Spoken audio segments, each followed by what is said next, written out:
At exactly 6 o'clock on a Tuesday morning, 3 members of the HOA board arrived wearing identical windbreakers, looking completely convinced they were about to have my dock towed away as if it had somehow committed a felony. The tow truck driver stood at the edge of the shoreline, staring first at the lake, then back at his truck, and then once more at the water, obviously trying to figure out whether the laws of physics were willing to cooperate with whatever disaster these people had planned. After several long seconds of silence, he finally shrugged and asked, "So, where exactly do you want to hook the chain?" "To the American dream," I answered with a perfectly straight face while raising my phone to record every ridiculous second of the spectacle.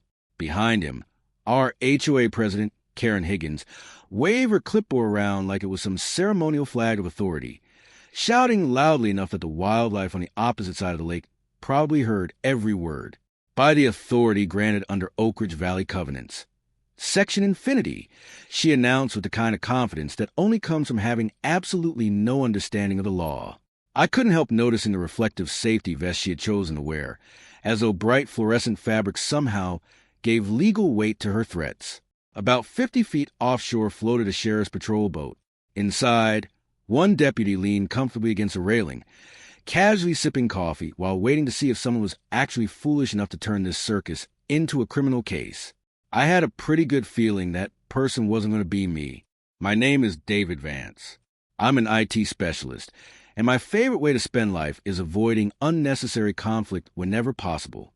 2 years earlier, I purchased a condemned $5,000 shack sitting on Whispering Pines Lake, a mosquito-infested little body of water just outside Oak Ridge Valley. And no, that price wasn't typo. The previous owner was desperate to escape a crushing tax problem, while all I wanted was a quiet place beside the lake and an electrical outlet that didn't hiss like an angry snake every time I plugged in my coffee maker. The property had been abandoned for nearly 3 years, slowly disappearing beneath weeds, vines, and neglect. I counted 17 separate leaks in the roof. The dock leaned so badly to one side it looked like it might sink during a stiff breeze, and the entire cabin smelled like damp wood, wet dog, and decades of disappointment. But none of that mattered. It belonged to me. It was waterfront property. And above everything else, it was peaceful. The HOA's response to my purchase? They laughed, not politely. They openly mocked it. At their very next monthly meeting, Karen reportedly used my new property as the evening's favorite joke. A short time later, I received the neighborhood's official welcome package. Inside was a coupon for 1 complimentary reality check, along with a passive-aggressive recommendation that I carefully read their 47-page architectural guideline manual. Nearly every page obsessed over approved mailbox fonts and the exact shades of beige homeowners were expected to embrace. I laughed and got back to work. Renovations happened slowly. Most weekends were spent repairing something. I completely rewired the cabin, patched every leak I could find in the roof, and reinforced the aging dock. Nothing luxurious, nothing flashy, just enough to make the place comfortable enough to call home. Then the entire area changed. Technology companies moved into the region almost overnight. Within 30 miles, 3 major corporations opened brand new offices. The state also designated a nearby scenic highway, bringing a steady stream of visitors and tourists. Property values didn't merely increase. They exploded. That run-down little shack everyone had laughed about was suddenly worth $5 million. Its value came from 200 feet of untouched shoreline, along with grandfathered private boat launch rights that had existed long before modern zoning regulations were ever written. That's when everything changed. The laughter disappeared. The paperwork began. Ridicule slowly evolved into harassment.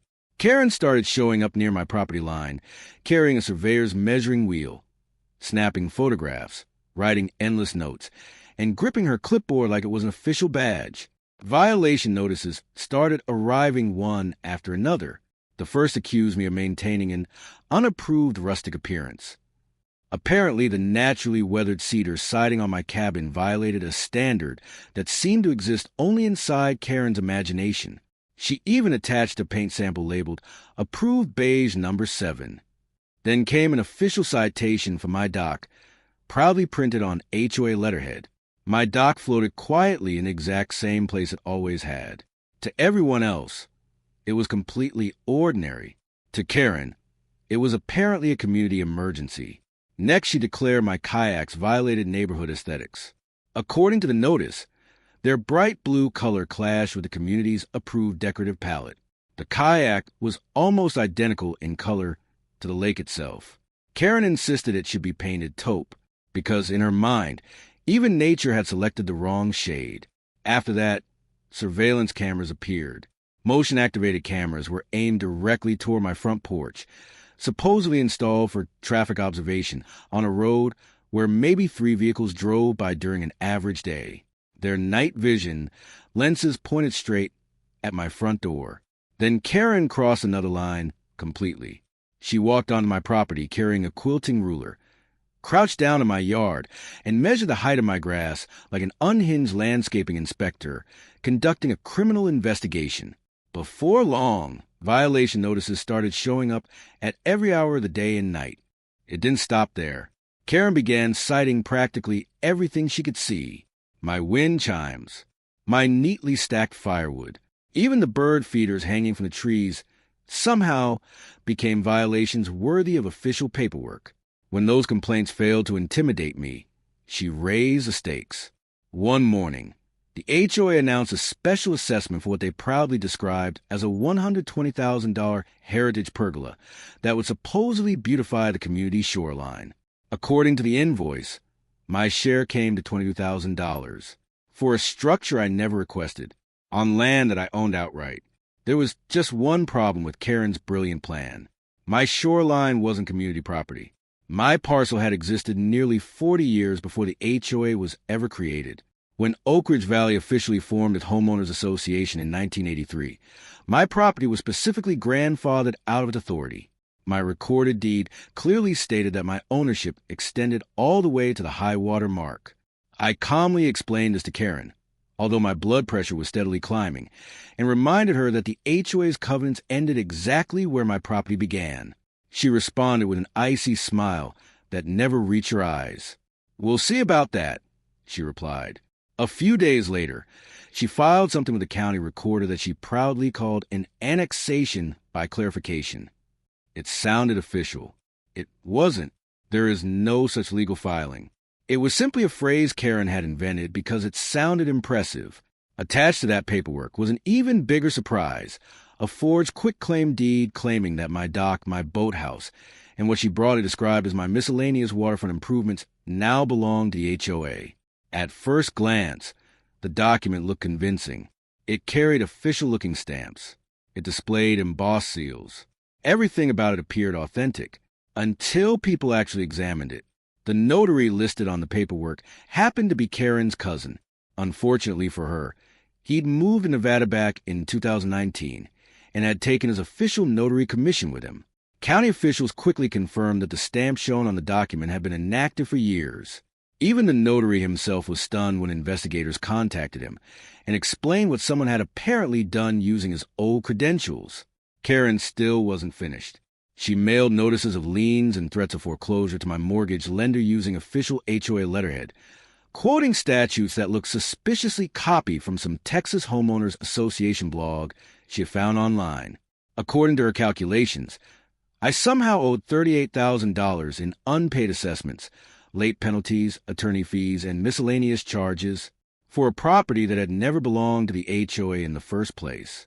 My mortgage company called me in complete panic. My insurance agent phoned shortly afterward asking whether there was some kind of legal dispute he needed to know about. Then, at 2 o'clock one morning, Karen used a pair of bolt cutters to disconnect the electrical service to my cabin. She later claimed the power had been shut off because of an emergency inspection. Even worse for her, she later admitted in writing that the real reason was to punish me for refusing to pay her fabricated HOA assessments. That was the exact moment everything changed. She was no longer just an overbearing HOA president. She had crossed into criminal territory. The sheriff's department responded to investigate the damaged electrical equipment and officially documented the incident as vandalism. After I forwarded copies of the forged paperwork, the state attorney general's real estate fraud division opened its own investigation. Karen somehow managed to make matters even worse. She sent me what could only be described as a ransom demand using her personal Gmail account. The message said all my problems could disappear if I paid her $250,000. Not surprisingly, federal investigators soon became interested. Using both electronic communications and the postal system to carry out fraud can quickly bring a case under federal jurisdiction. The FBI has very little appreciation for schemes like that. Before long, peaceful Whispering Pines Lake looked more like the setting of a major investigation. Unmarked government sedans lined the roads. Agents wearing polo shirts and carrying cameras carefully photographed every relevant document, structure, and property line they could find. Meanwhile, Karen continued marching around with her faithful clipboard, apparently having no idea just how deep the hole beneath her feet had become. Fortunately, I had prepared long before any of this escalated. My property's title included a riparian easement that had been properly recorded with the county back in 1968. Hidden beneath an old row of lilac bushes sat the original Granite Survey monument, marking my property boundary. It was quite literally carved into stone. My attorney immediately filed for a temporary restraining order, initiated a quiet title action, and submitted an anti-SLAPP motion seeking dismissal of the endless nuisance lawsuits Karen had been firing at me one after another. When the county clerk reviewed Karen's so-called annexation by clarification, she actually laughed before declaring it legally worthless. The laughter was genuine enough that it nearly left everyone else in the office laughing with her. Deputies later returned the power tools Karen had previously confiscated from my property. Not long afterward, the Attorney General's office froze the HOA's operating accounts while investigators carried out a full financial investigation. The investigation gathered momentum almost immediately. Even the towing company mailed me an apology basket packed with artisanal bungee cords and a handwritten note expressing regret for ever getting involved. When the emergency court hearing finally arrived, Karen walked into the courtroom wearing a blazer that practically radiated self-righteous confidence. She hauled in 3 oversized binders packed with color-coded tabs, carried a laser pointer, and looked ready to deliver the presentation of her life. She nervously clicked to the first slide of a PowerPoint titled The Greater Good. The opening slide displayed a map of the neighborhood with my property outlined in bright red, making it resemble a dangerous infection spreading through the community. The second slide featured an enlarged screenshot of my Zillow estimate, blown up to poster size. The number $5 million had been circled so many times with a red marker that it looked like she'd nearly punched a hole through the page. Karen confidently argued that my property's increased value was unfairly raising taxes for every other homeowner and insisted the HOA had both the obligation and the authority to seize my land for benefit of the neighborhood. During her speech, she completely butchered the legal concept of eminent domain at least 4 separate times. My attorney remained perfectly calm throughout the performance, quietly taking notes while occasionally glancing in my direction with the slightest smile tugging at the corner of his mouth. After Karen finally exhausted nearly 20 minutes of circular reasoning, emotional speeches about neighborhood unity, and dramatic appeals to community harmony, my lawyer calmly stood up. Without saying a word, he plugged a flash drive into the courtroom computer. The label on it read only one word: receipts. The evidence that appeared on the courtroom screen was impossible to ignore. Timestamp Ring camera footage showed Karen trespassing onto my property no fewer than a dozen different times. Some recordings were taken after dark. One showed her carrying a flashlight while wandering around my dock. Another captured her holding a can of spray paint as she deliberately altered my property boundary markings. Next came enlarged side-by-side comparisons of the signatures on the forged notarized documents. The differences were unmistakable. Then my attorney displayed bank statements proving that HOA funds had been diverted to cover Karen's personal legal expenses. Finally, screenshots from the HOA group chat appeared. One message read, "If we own the dock, we own the man." It was followed by several laughing emojis. Another message read, "David doesn't know we can just take it. Precedent doesn't matter if we move fast enough." Then came perhaps the most damaging message of all.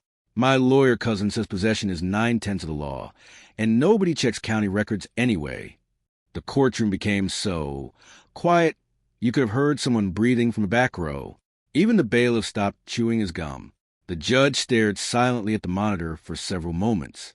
He slowly removed his glasses, carefully cleaned each lens, placed them back on, then fixed Karen with a stare cold enough to freeze molten lava. Turning toward Karen's attorney, he calmly asked, "Counsel, can you explain any of this?" Karen's lawyer looked as pale as freshly painted drywall. He admitted he had never seen most of the evidence before that morning, and respectfully requested a short recess to speak privately with his client. Karen leaned toward him and whispered frantically. He slowly shook his head. She whispered again, this time sounding noticeably more desperate. Instead of responding, he quietly began packing his briefcase. When court resumed, the judge wasted no time.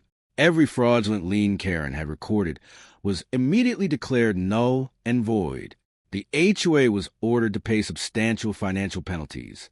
Karen herself was referred to the district attorney for forgery, filing false legal instruments, and attempted grand theft. Then came the ruling nobody in the courtroom expected.